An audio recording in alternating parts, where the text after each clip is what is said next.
it does seem that the game developers are listening to the audience because they've been making games easier every freaking year for like the last 15 years. Yeah. People whine about dying fast and all this stuff, spawn killing and everything else.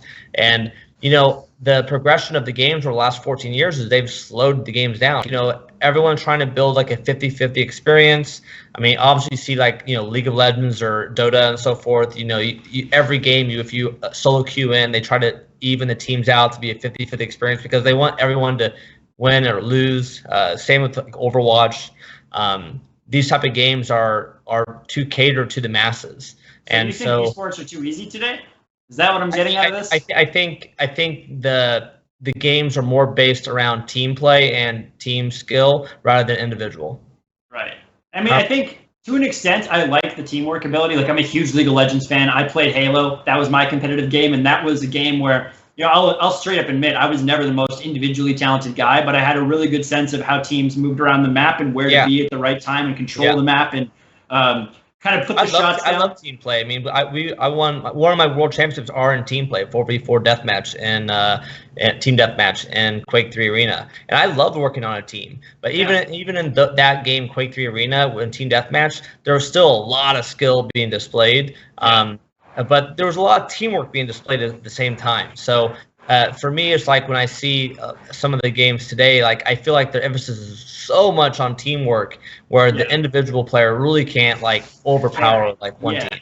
Which definitely, I think that is the balance, because you see that like even League of Legends has moved. Like when I was playing League a lot and really taking the game seriously, one person, like if you were the best player in the game, you could win that game.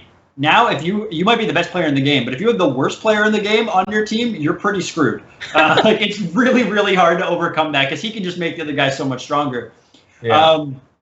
I think Fortnite, I'd be curious to get your thoughts on this as kind of like a final thing. I think Fortnite does a pretty good job of kind of balancing this in the duos and in the squads variants. I know they don't really run squads competitively. It's more trios. But like Fortnite is one of those games that, at the beginning, it was kind of, I don't want to say a joke, but like if you look at early clips, like when people were building one ramp or like one wall and that was it, and people didn't know how to build, right? It was kind of gimmicky, but now you see how much mechanical skill goes into building. And I know you play the game quite a bit. We actually featured one of your clips here on Clip of the Week one week.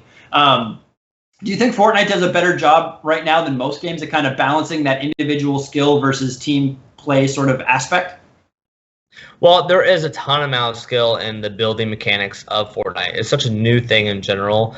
So the people that are the best at it right now are the best at it. And that makes a big difference on who wins the fight and who loses the fight. Obviously, a ton of teamwork. I've watched, I think I watched Tfue, I watched Booga. I watched a lot of those guys play their trio scrimmages and so forth and watch how they play. Yeah. I love the adrenaline rush because that's more my speed. Like that's like moving fast and everything like that. That's like more like my Quake was so fast.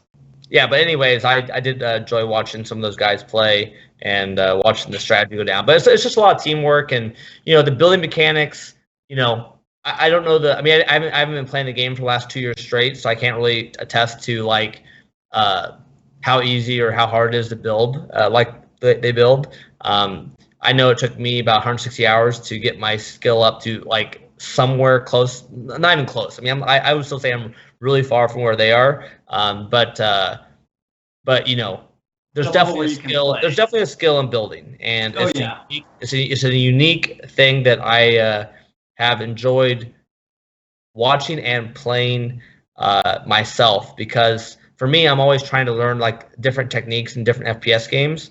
And I felt like this was the first time a game gave me a challenge again, where it was something different than the norm I've been doing for the last 20 plus years. Yeah, it's definitely a completely unique mechanic. And I think that's what makes it so fun for a lot of people, and also so frustrating for a lot of the other people that aren't good at it, right? Because it's like, this is such a weird thing to just Fortnite, but like that's what Fortnite has become. Like if you're not good at that mechanical skill, you're not able to compete, right? So you kind of have to get those baselines down. I think we had a question from chat that was actually pretty interesting. So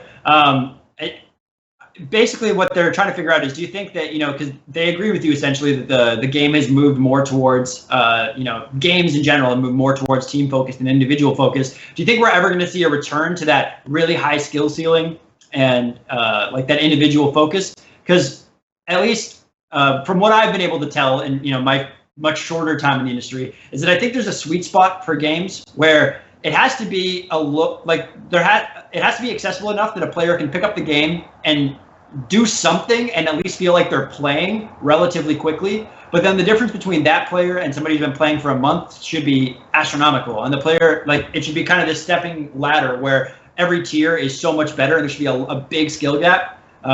What's your thought on that? Are we going to see a return to really, really big skill gaps? And what's your kind of ideal game design philosophy there? I feel like I feel that it would be a natural evolution that everyone would want it to be faster because people would want more skill to be shown, more things, more crazy things to happen, right?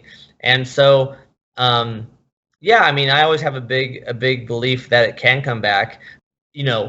It's when you have just talking about 1v1 deathmatch and so forth, and these games in general, almost go to any FPS game, okay? If there's a railgun or an instant hit weapon in the game that's very powerful, it makes the game very defensive. Definitely. So when you have these long-range weapons that are overpowered or very powerful and cause really good players to stop, that's what caters to camping, and that's what caters to defensive gameplay. That's what caters to all the things that we typically as spectators don't like. And I am not a big fan of the railgun. Obviously, I'm really good with the railgun, but it's beside the point. The point is that I want to see more action. I want to see more people pressing forward, not backwards. So I want to see crazy acrobatic fights.